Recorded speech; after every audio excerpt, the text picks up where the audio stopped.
Hello everyone, and thank you for attending today's webinar.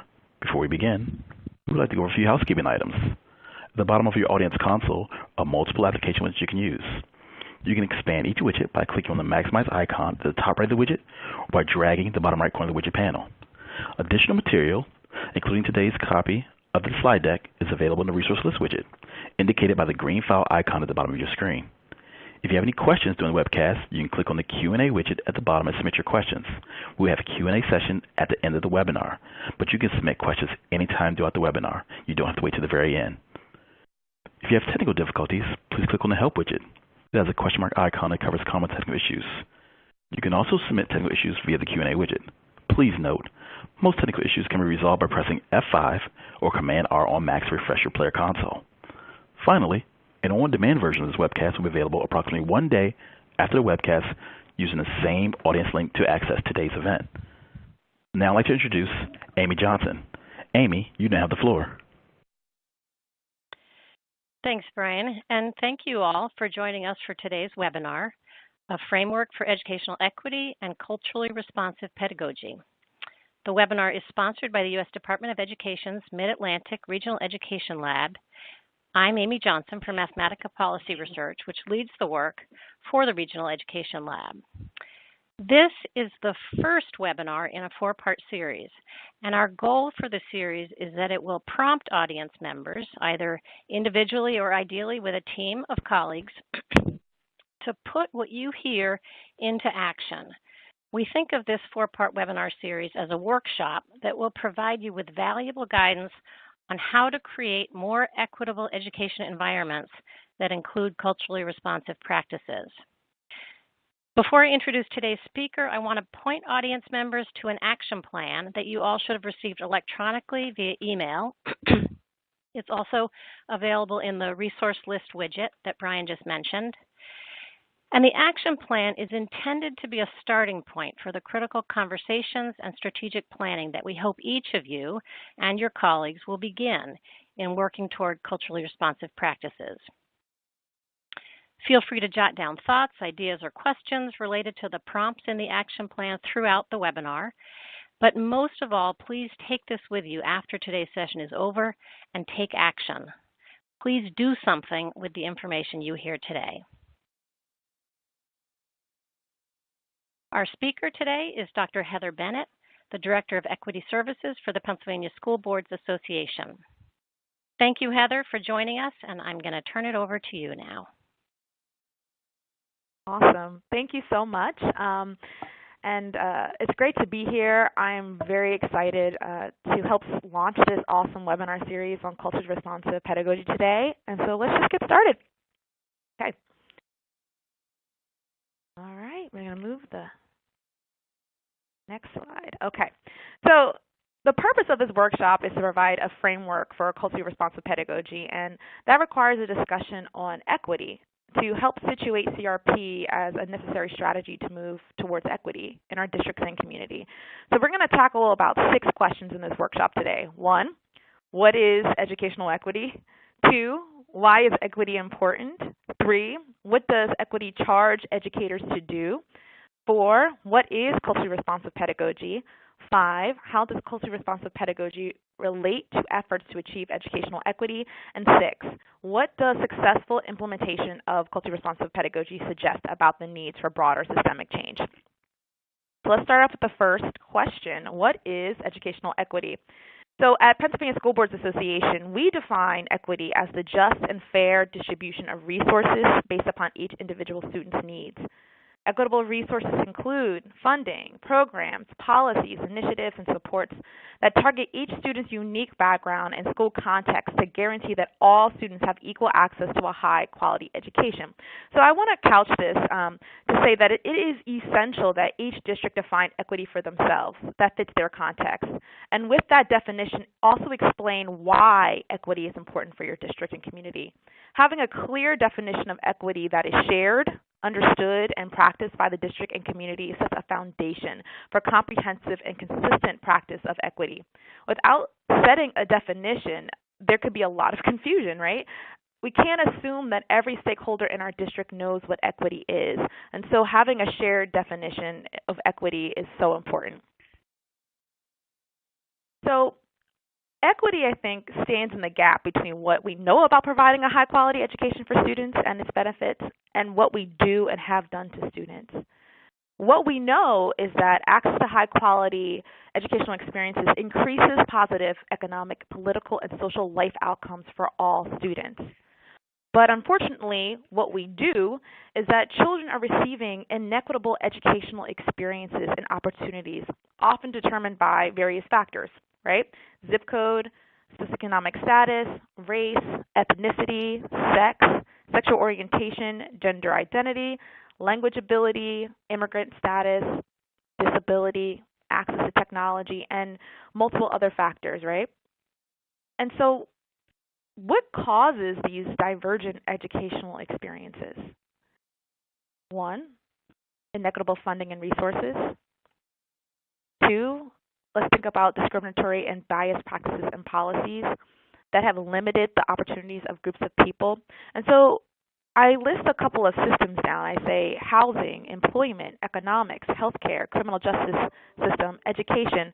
There are a lot of other systems in place, but when we think about these systems, it involves a pattern or practice, policy, or class where the alleged discrimination has a broad impact on an industry, profession, company, or geographic area. When we're talking about systemic discrimination, we're not just talking about education, because all of these other systems has a huge impact on how our students come to our schools and also the issues that they are dealing with on a day-to-day basis.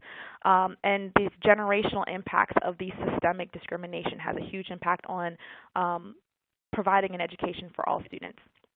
And then three, problems in acknowledging and addressing our students' unique differences, identities, cultures, histories, abilities, and experiences. Our kids are coming into our districts, and they're different, and they are dealing with multiple different things. And so we have to really think about and really speak to addressing those individual unique needs of our students. So let's go into this wonderful visual of equity. Now, there are so many visuals of equity out there, but I like this one the most because it shows the reality of what an inequitable education system can do to a child. Let's start off with equality. Pretty much we know an equal system says that we give all students the same supports, right? But in reality, if we go to the third picture, our students are different.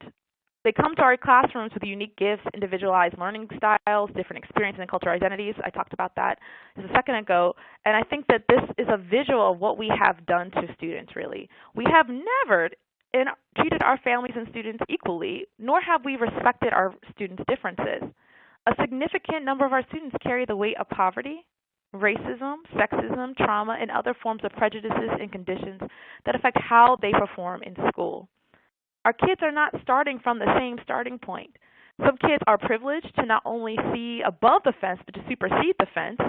And then there are kids who are starting below the ground.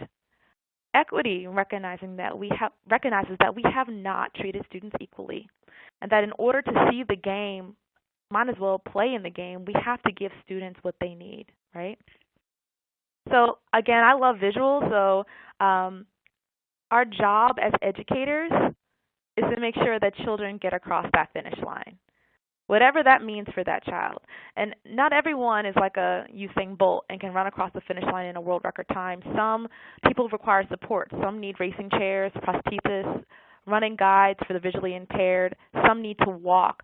But the whole point is knowing that each and every one of our children can cross that finish line and that we need to provide them with the supports to be able to do so effectively. So now I'm going to talk about the characteristics of what equity is, okay? Equity is inclusive, it is fair, and it is just. Equity is inclusive, meaning that it extends values and incorporates the experiences and voices of all populations within that framework, climate, and procedures of systems and institutions. Equity is fair. People are given what they need to participate fully in the system. And equity is just. It remedies past and present harms by the system that have created the inequities. So let's talk about the second question. Why is equity important? Okay. I'm going to discuss 3 different reasons of why our districts and communities need to practice equity. However, I also want to ask that you all determine your own personal why equity. Our why equity is what keeps us motivated and helps us keep us sustaining in this work, even when it's hard, right? So these 3 reasons here: demographic shifts, achievement and opportunity gaps, and policy shifts.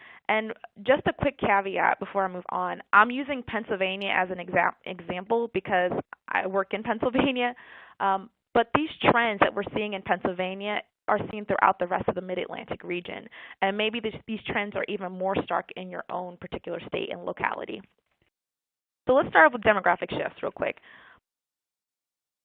The Mid-Atlantic region is educating a rapidly changing student body that is racially, culturally, linguistically, and economically diverse. And just beginning with the economic diversity, just focusing on our income inequality. This is a graph of earned income growth for full-time wage and salary workers in Pennsylvania from 1980 to 2015. And this graph is coming from the National Equity Atlas, which is a USC subsidiary data organization. So as you can see, the income inequality between the rich and poor is growing in the U.S. and specifically in Pennsylvania. And according to this National Equity Atlas, since 1980, incomes for workers at the bottom and middle percentiles have decreased, while those at the top have increased. And so this income inequality that we're seeing in our states and in our districts has a huge implication to who we are now educating in our classrooms. We are educating a growing student body that is dealing with the impacts of poverty. And so in Pennsylvania, our child poverty rates have risen. In 1999, it was 15%. In 2017, that is now at 19%.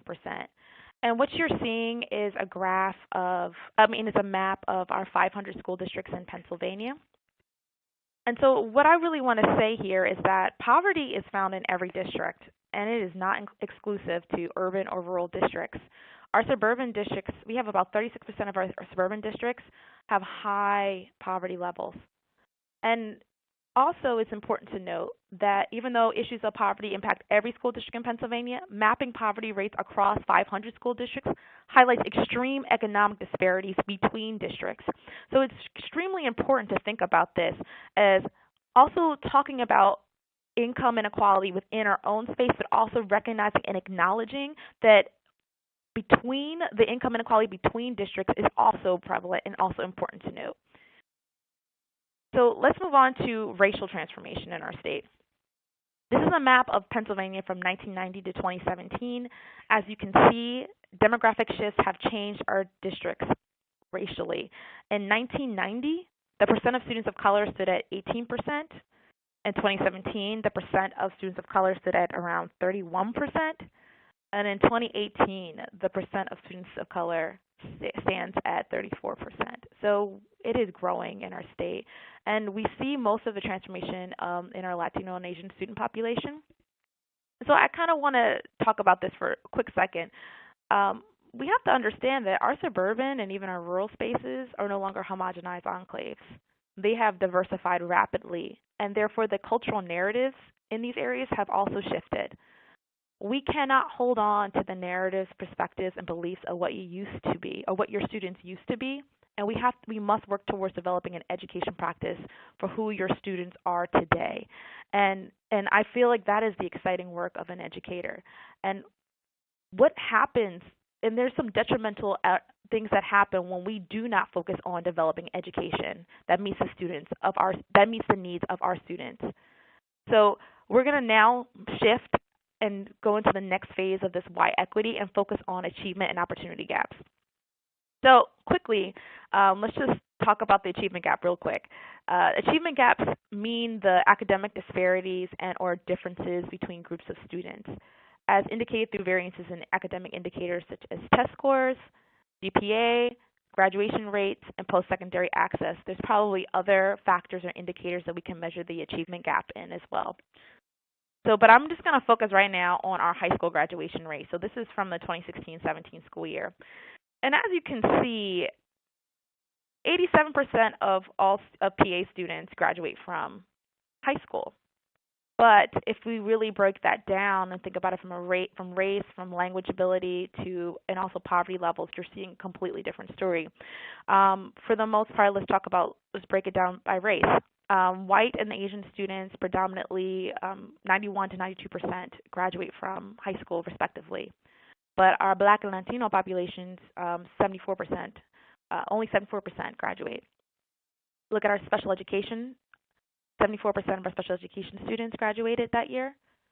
If you look at our English language students, those that do not identify as English language, 87% of them graduated, but only 63% of English language students graduated that year. Students attending a low poverty school district, 95% graduated. Students attending a high poverty school district, 78%. Students in districts with less than 20% of students of color, 92% graduated. In a district with a high students of color population, 76%. And if we break it down by rural, suburban, and urban, what we see is our rural and suburban school districts, they graduate students at like 92%, while our urban school districts, 75%. And I really want to talk about this, because if I stopped right there, we would have a problem. We wouldn't get to the purpose and the point of figuring out how we can educate our children effectively, because there's a lot of problems with the achievement gap. But here's the main problem.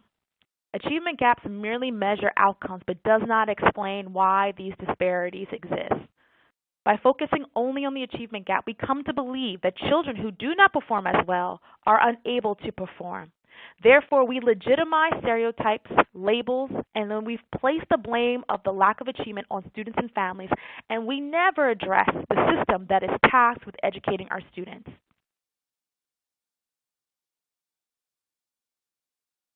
Remember when I said earlier that equity stands in the gap of what we know about providing a high-quality education to students and what we actually do? We know that all children are capable of learning, but not all children have had the same access to opportunities. For generations, our education, political, and economic systems have provided less opportunities to low-income students, students of color, English learner students, students with disabilities, and students in resource-poor and geographically isolated districts. So therefore, it's important to focus on the opportunity gap. And opportunity gaps mean the disparities in educational and extracurricular delivery of opportunities, resources, and funding between and among different student groups, leading to different academic, extracurricular, social, and economic outcomes for students. And so opportunity gaps create achievement gaps. We cannot focus only on the achievement gap. It doesn't tell the story. We have to focus on opportunity gaps because it addresses how the education system, and when I say the education system, I'm meaning teachers, administrators, staff, solicitors, school boards, communities, and politicians, how they have delivered and delivers education, policies, and practices to different groups of students. So, where can we observe opportunity gaps in education? Pretty much everywhere. And I'll just list a few here: early childhood education, school segregation, transportation, career and technical education, extracurricular opportunities. It impacts certain environmental factors. Do our children have access to clean water? Do our children being educated in buildings with lead paint still in the air? Are they obtaining adequate housing? Do they have access to health care? Do they have access to glasses? Okay? Communications to families and communities are extremely important. So where we can observe opportunity gaps in education, it is everywhere. And I really am excited to hear and learn more about what the ones that you are discussing in your district, and also understand what are the ones that I'm missing here in this list. So let's move on to institutional barriers. Okay, so institutional barriers create opportunity gaps. Institutional barriers are policies, practices, and procedures that systematically disadvantage certain groups of students. And here's the kicker. They can be explicit or implicit. And here's the part that's really hard to deal with is when we're educating our kids, we may not be thinking about putting up a wall or making it hard for children to obtain certain opportunities. Your programs in its existence and also in its purpose may be very neutral. For example, developing a Saturday school math course for students who need extra help. But without looking at practices and policies with an equity lens, you may be inadvertently making it hard for certain students to access the opportunity. So what about kids who lack transportation on a Saturday morning? Is the teacher in charge of this program culturally responsive? And we'll get into that in a second. And here's a kicker. Have we talked to parents and students who you are actually developing this program for, what they think about the program, right? So institutional barriers is how do we mitigate that is really thinking about everything, our policies and practices through this equity lens at all times. So the third thing we're going to talk about is in terms of reasons of why equity is important is looking at policy shifts. Equity is not just a demographic mandate or a moral mandate. It is actually becoming a legal mandate. Our legislation has slowly progressed towards equity. And I'm only going to focus on the federal legislation here because we come from different states, but our states and even our local policies may have moved so much further than the federal legislation. But let's just do a quick rundown about, how equity has changed over time. We can pretty much, I wouldn't start here, but I'm going to mention Brown v. Board of Education in 1954. Then we had the Civil Rights Act in 1964. We had the Elementary and Secondary Education Act of 1965. We had the Individuals with Disabilities Education Act in 1975. We had the McKinney-Vento Homeless Assistance Act in 1987. No Child Left Behind Act in 2001. And then, of course, Every Student Succeeds Act in 2015. And all of these policies or cases kind of address this construct of equity and thinking about we need to provide students what they need to be successful in multiple different ways. And so this concept of equity is not new.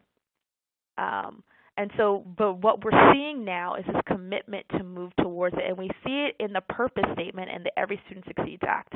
The purpose of this title is to provide all children significant opportunity to receive a fair, equitable, and high-quality education, and to close educational achievement gaps. Now, I also say we have a long way to go, but we have to understand that this is becoming a legal mandate to provide an equitable educational system for our students. So we're going to move on to our third question. What does equity charge educators to do? Pursuing equity and achieving equity. I'm going to start with pursuing. In the pursuit of equity, school leaders must assess our actions locally to overcome institutional barriers and create opportunities so that each and every child has the tools and supports necessary to achieve their highest potential. We have to overcome our institutional barriers, whether they're implicit or explicit. And we have to create opportunities. We have to actively move towards opportunities to make sure that our children are getting what they need to be successful.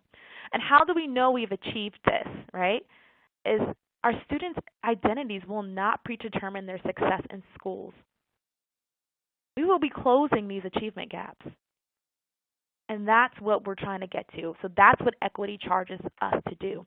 So moving on to that, how do we do this? And so this is an action plan that PSBA developed to help districts in our state move towards equity. And really it's important, grounding each step, it is essential that districts must include and affirm the voices of students, families, and communities. Without them, we cannot overcome institutional barriers and create opportunities that will support students, right? And so examples of this is making sure that our parents are serving on task force committees, that we have listening sessions, that our students, that we're having opportunities for our students to share what they think. And so student voice is a huge part of this process. and creating multiple safe, structured, and flexible opportunities for dialogue and engagement. This is important because we're now in the process of building trust with students and their families. And we know that if we build trust, that students and families, that we're going to find that our students are going to perform academically, okay? And so we're just going to go through the rest of the action steps. So grounding all these other steps is this concept of always including and affirming the voices of students, families, and communities. So the first step is we have to identify and understand our district's demographics. Again, our demographics have changed dramatically over time, and so we have to be ready to educate our children of today, right? We got to analyze the data. We have to look at our achievement and opportunity gaps, and an equity audit is essential in this. We got to define equity for your district and community. Again, figuring out what does equity mean for your district context. We have to embed educational equity training into all levels of professional development for administration, staff, and board. We got to pursue and practice cultural awareness and proficiency. We have to analyze policies and practices with an equity lens. And we have to really think about developing an action plan or policy to incorporate equity into district structure. So to practice equity is a requirement of thinking about the internal work, of dealing with our own experiences about education and our own biases of education, but also thinking about how do we structure equity into our district practice. So we're going to move on to the next slide, because the whole point of this whole work is to make sure that equity serves as the foundation of your district practice, of your educational system. Equity should lift up every aspect of the educational system, which includes school boards, administrations, teachers and staff, families and communities, curriculum, finances, HR, facilities, transportation, food services, and extracurricular activities, so it can reach our students. So we're going to move on to the fourth question. What is culturally responsive pedagogy, which is probably where we're all here today to talk about. So I just really wanted to provide a framework of what equity is in order to kind of supplement really talking about what is CRP and what is culturally responsive pedagogy. So I'm going to briefly discuss the theory of CRP because in the next workshop you will be getting a more robust discussion on the literature behind culturally responsive pedagogy. So culturally responsive pedagogy holds that teachers and school leaders affirm and include students and their families, cultural identities, experiences, voices, and values in the education process. And so we've had some really awesome researchers in this work. There's culturally responsive teaching. You have Gloria Ladson-Billings, you have Zaretta Hammond, and Geneva Gay. And when we're talking about culturally responsive school leadership, Dr. Muhammad Khalifa is doing some really wonderful work in that. And so there's a lot of information about culturally responsive teaching, but I also want to really describe the role of leadership in this process.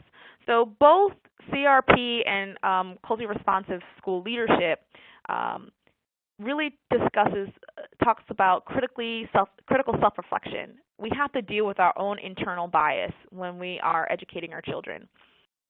We have to and we must incorporate students and families' culture in this process. And students need to learn to value their own culture and their own perspective as well as others' perspectives in this process. CRP critiques social inequities, right? It promotes social justice. But I also want to talk a little bit about leadership, right?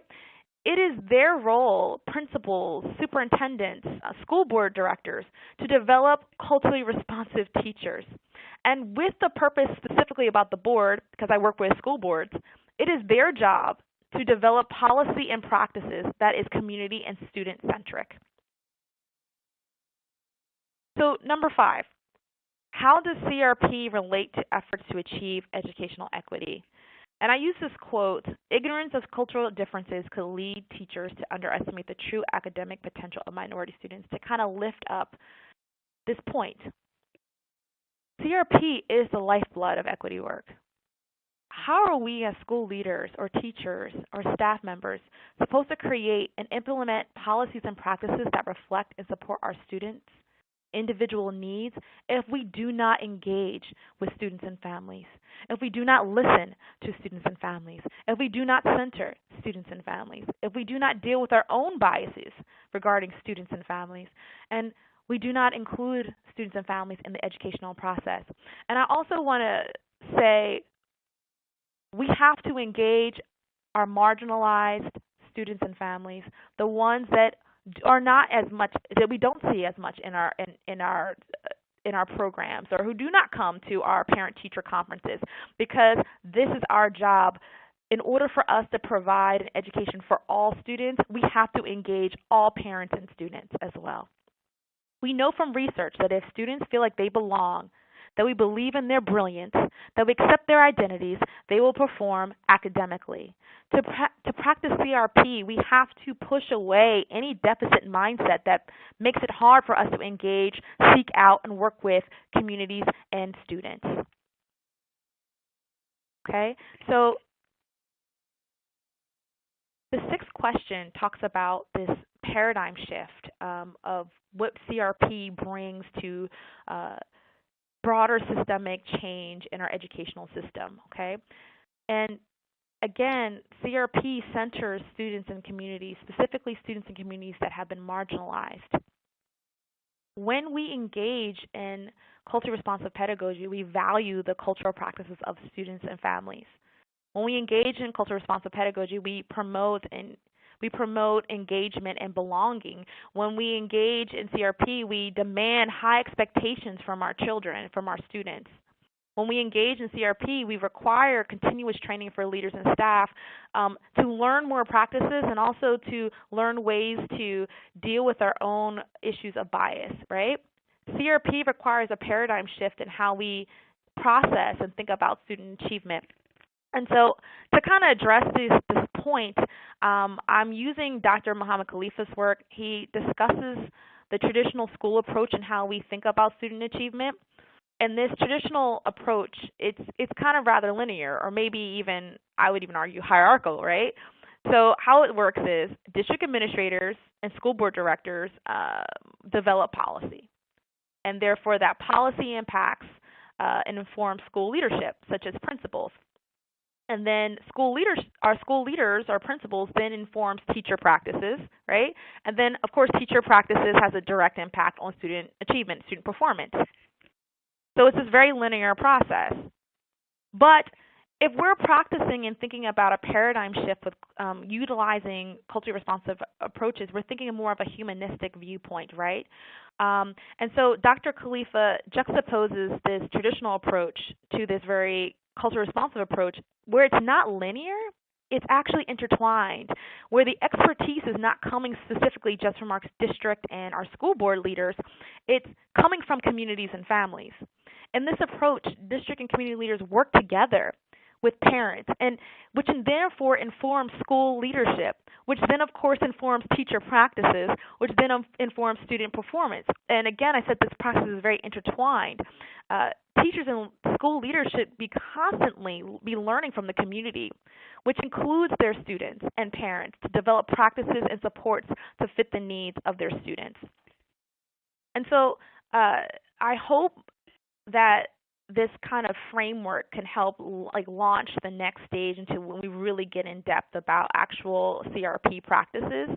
But I'm going to end it with these questions to consider. What are the primary equity concerns in your context? We should be asking ourselves these questions. What is your definition of equity for your district, school, or community? To what extent have you analyzed data to understand opportunity gaps in your context? What groups are impacted?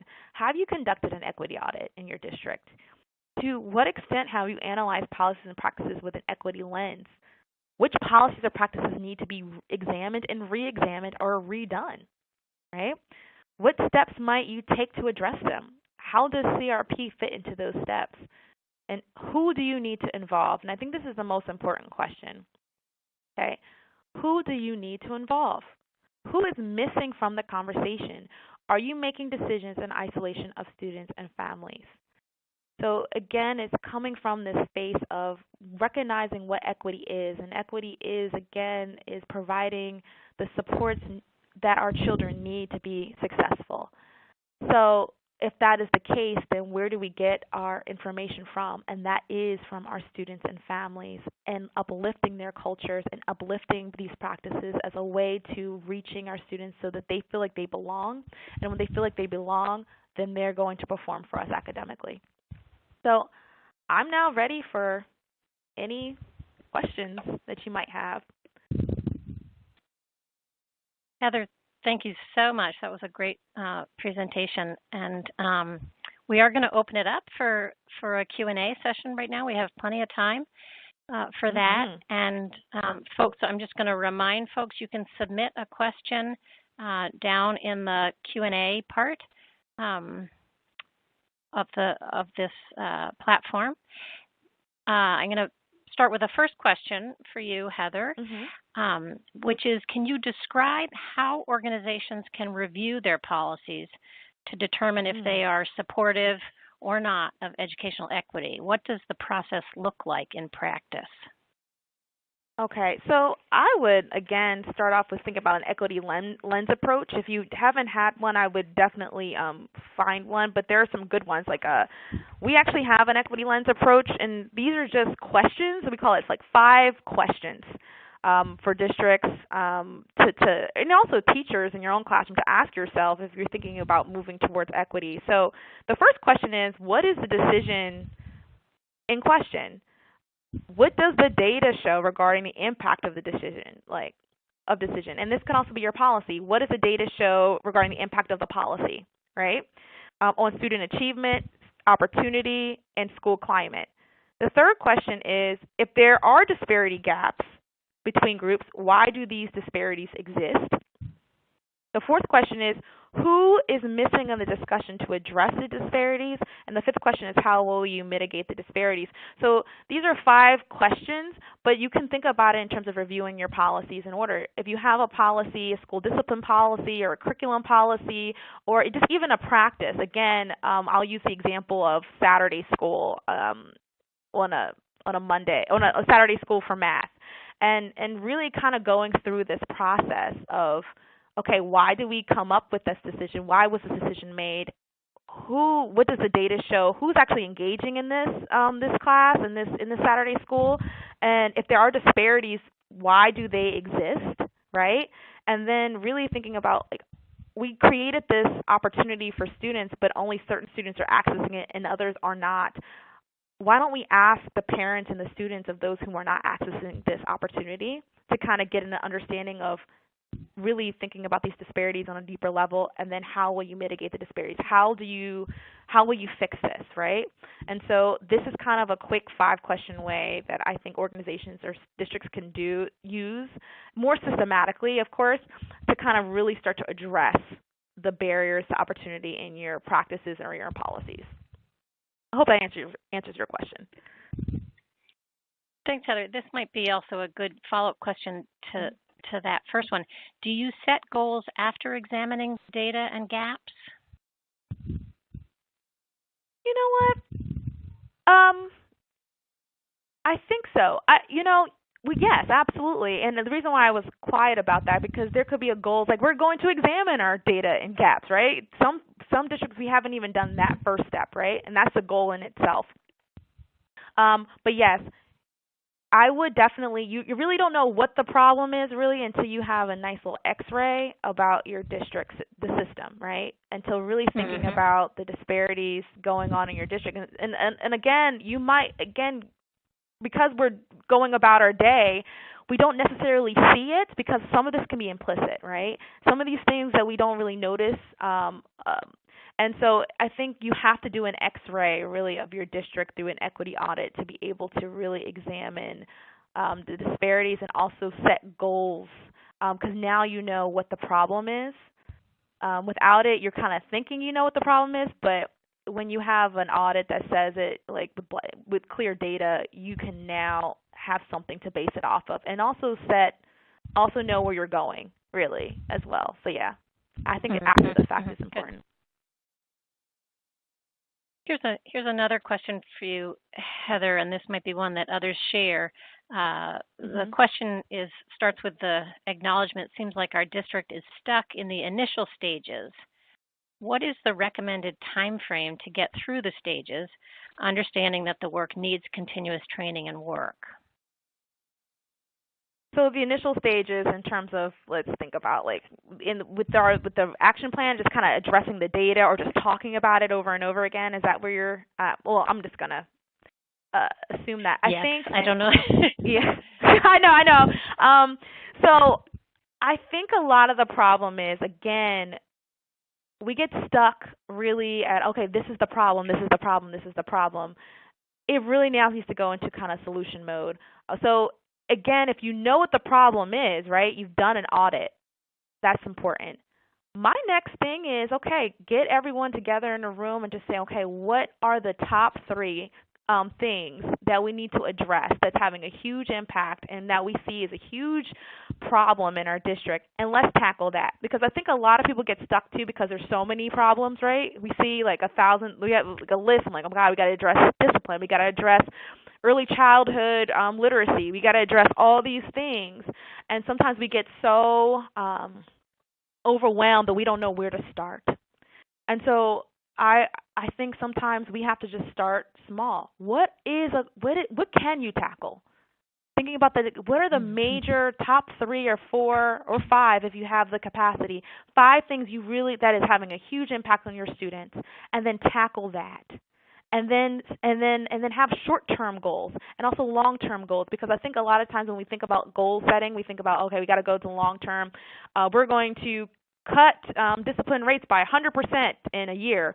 That's insane. You have to start off with what's a 30-day goal that we can have for ourselves, that we can feel accomplished in, so that we can keep moving forward, because you're constantly building capacity in this process. Constantly teaching, you're getting teachers and community members and bringing them all into the fray. So it's important to really think about a systematic plan of maybe 30, like a small goal, and then having a huge goal at the end. And also, my advice is also just picking like really starting small, thinking about the first 3 or 4 issues that you think that you can actually tackle and make a big impact, and then from there it'll grow. It'll grow from there. But you don't want to get stuck, so you have to start somewhere. So start, but knowing that it's okay if you start really small and then grow it up. Great. Another question. Could you provide more examples of how institutional or teacher practices can contribute to disparities? Ooh. Okay, so there's a lot. So we all know that the research says that teachers, like a quality teacher, has probably the best impact to student achievement. And so we know that teachers are the gatekeepers as well. So thinking about access to AP, that is a huge opportunity. That's a huge barrier that teachers can have, unless there's a policy or practice that are saying that we're going to open it up to all students. What happens is it's the teachers that decide who gets access to higher academic or gifted programming. Another thing is curriculum in itself, right? Definitely Zaretta Hammond has done some really good work on talking about it from like the brain-wise, like how important it is for teachers to develop practices that reflect the cultural dynamics that are in your classrooms, and so more group assignments. If you thinking about what our kids really need is important. So making sure that our curriculum looks like our children, but at the same time thinking about practices that helps them as well. And so there's 2 frameworks or perspectives that we can think about: individualism versus collectivism. And we know that students of color are more likely, and then their families and communities are more likely to focus on collectivism as like the way of how they learn and how they process information. Also storytelling and all of that. And so teacher practices can start to reflect that process of how students are learning in their homes. We can also utilize those same practices to be learning within our teachers as well, within our classrooms as well. And so I know you're going to get a lot more about this information in the next in future workshops in this series, but really, as a teacher, really thinking about who your students are and really understanding how they learn is essential in this work, and also recognizing that you have a role as a gatekeeper. That if we are not dealing with our own cultural biases, really thinking about that on a critical level, if we are not addressing the issues that our kids are dealing with on a daily basis, and they don't see that in their curriculum, and they don't see that in the way you're even talking to them or working with them or creating a relationship with them, they are not going to learn. So there is a lot of role for teachers here, but I think there's a lot of research too for teachers as well, and helping them become more culturally responsive to provide the resources and the supports for our children to learn. Great. Here's another question for you. How can we involve the district specifically with equity work? When understanding power, privilege, and oppression, power can take a central role in districts where some of those individuals who hold power are not interested in equity or believe it is necessary to include. Oof. Can you repeat that question one more time? Sorry. Yep, no problem. No problem. How can we involve the district specifically with equity work? And again, there was just sort of putting it by way of explanation of the question. When understanding power, privilege, and oppression, power can take a central role in districts where some of those individuals who hold power are not interested in equity or believe it is necessary to include. So I think that's sort of the source of the question, or that's the sort of motivation for the question, How can we involve the district specifically with equity work, if that's the context? Well, like I said, the one thing that is positive right now, it is actually becoming a legislative mandate. I don't know everyone's everyone's state ESSA plan, but we do know that equity is becoming front and center in this conversation. And so what is happening, and that I'm seeing in our districts in Pennsylvania, is that we have some really good leaders in their districts that are championing it. And so how do we get them involved? Again, an equity audit. And I say this a lot because a lot of the time having an equity audit to really show that children in our districts are not performing.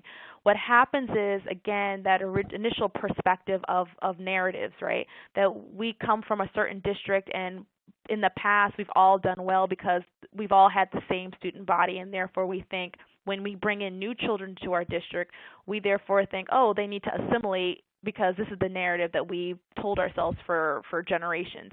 And so, but when you pop that narrative, they pop that bubble, when you really take a good, honest approach of your opportunity gaps in your district, and not just focusing on the achievement gap. That's why I say an equity audit is important, because now you're really getting down and dirty to the disparities that are happening in your district, and that kind of gives them the why equity part of it, because you can define what equity is all day, every day, but if you don't explain really why this is important, and your data will show that for you. It really will. Another thing is this, I've seen equity being moved in districts at different spaces, but where the community itself is calling for it, where you have strong parental leaders who are championing it, where students are championing it, and I've also seen teachers champion it. In one school district, I saw where a teacher asked to develop a course on race and feminism, and through that course, the students themselves took an audit of their school, and they showed the disparity gaps themselves, and that kind of launched the district to moving forward as well. And so there's different ways to do it, but I guess in terms of getting district leaders on board, the first step for me is really just thinking about looking at really getting a good x-ray of your data, disparity gaps, and then from there, having good leadership and championing it through creating an equity task force group that is not just talking about the problems, that are moving towards a solution, and bringing on that district leaders that are in power into that task force group. They are not allowed to sit on the sidelines. They have to be a part of that conversation as well, so that they can start to grow. Because a lot of problems is just people just don't know what it is, again, and then also they don't know why. So if you're consistently talking about the why and how it in fact impacts our students on a daily basis, people are going to start to move into this. They're going to start to move into it. Heather, we have a couple questions, and you're really speaking to this right now. I don't know if there's more to add to it. We have a couple questions about either if you can provide a sample of a good equity audit tool, or is there a model process that should be followed? Kind of maybe talking a little bit more specifically about what does that look like in practice. At the top of my head, the first one I think about is the Mid-Atlantic Equity Consortiums. They have a nice little audit tool, and it's free. So so I think they have some really good questions that you can start to ask yourself, and they talk about classroom disparities, they talk about school discipline, they talk about teachers and districts, also access to inclusion of families and communities in the process. So they have a kind of a nice little questionnaire for districts. There's others, but at the top of my head, I will definitely probably provide some resources in terms of that after. But that one at the top of my head is a really good one. Heather, can you just say it one more time just to make sure? Yeah. Just say it one more time just to make sure folks got that. The Mid-Atlantic Equity Consortium is a really good resource to really. Great. They have some equity audits for free equity audits and to kind of look at and address. And there are free ones all over the place as well. So I said at the top of my head, I'm blanking on a lot. So what will happen is after this is over, I'm probably going to send a whole list out. But that's a really good one to kind of start the process of thinking about an X-ray. But I know that if you bring anybody in, the first thing that most trainers will do is say, hey, well, a good one will say, let's X-ray your district equity, your disparity gaps in your district. Because, again, we can't create a solution if we don't know what the problem really is. So. Yeah. Good. I'm going to switch gears a little bit. The next question, we probably have time for one or maybe two more questions, but the next one, can you give an example of engaging parents that really achieved equity or moved toward equity? I an example of engaging parents. So this is, like I said, depends on, again, context matters. Who your parents are matters, again. So understanding your demographics and community and your community history is essential here. But I've had a school district that created, I call it coalition groups, right? And they broke them up, because they had a lot more black families moving into the district. So they had a black coalition, they had a Latino coalition, they had an Asian American coalition, they had LGBTQ coalition of and so they brought them in so that they can hear directly from these groups, and then they bring them together where now we're having a conversation about, so all families are included in this conversation, so you're not missing out on a specific demographic group, that they're all a part of it. And so they would all meet individually, and then they would bring themselves together and talk about differences, experiences, and how we can make sure that our children are all being represented and taken care of. So that was one way. At another school district, we have a mega church in one school district, and so what they did, where most of the African American families in the community went to, and so the superintendent went and spoke at one of the services at that mega church, and from there, she also got more teachers of color to come to her school district because of what she did. And so meeting parents and families where they are, I think, is essential. Schools are always asking for parents and families to engage with us when we set the rules of that engagement, instead of thinking about how we need to reach out to them. We are serving them. That is our role. We are serving our students. So we need to get behind our four walls and go into the community and really think about what places are that we see the people that we want to engage with us. So mosques, churches, I think, are community centers, are important, and especially and also places where people live. If you have like an apartment complex and you know a lot of students or families live in that apartment complex, setting up shop there as well, and do it often. Because what happens with most districts, like we tried that, we did that one time and it didn't work. You have to be consistent because we're building trust. Remember, CRP work is about building trust in the community. It's saying that we're going to get our expertise, the community perspective that is essential to doing this equity work. Therefore, we have to actively engage, meaning we have to go beyond our walls and say we're going to do it not once, not twice, but multiple times, so people feel like they're comfortable to create a sense of trust and building trust and community with the parents and families. And so there is actually some research by let me think. There's some research by I'm blanking on it in Baltimore, but they said that achievement gaps went down when a lot more teachers did more home visits, and so Johns Hopkins University, there's research done with that, and they found that achievement gaps went down when the teachers did more home visits. So really thinking about engaging the community on a systematic way is important, and also asking some parents to be a part of your equity task force teams or committee teams, and being very cognizant of reaching out to families and communities that have not engaged in the past, and also recognizing which structures that we are placing that makes it hard for certain parents and families to engage with us. Is it hard for them to get to the school district because of transportation? Is our communication, are we only communicating through one way when our parents are communicating in another way?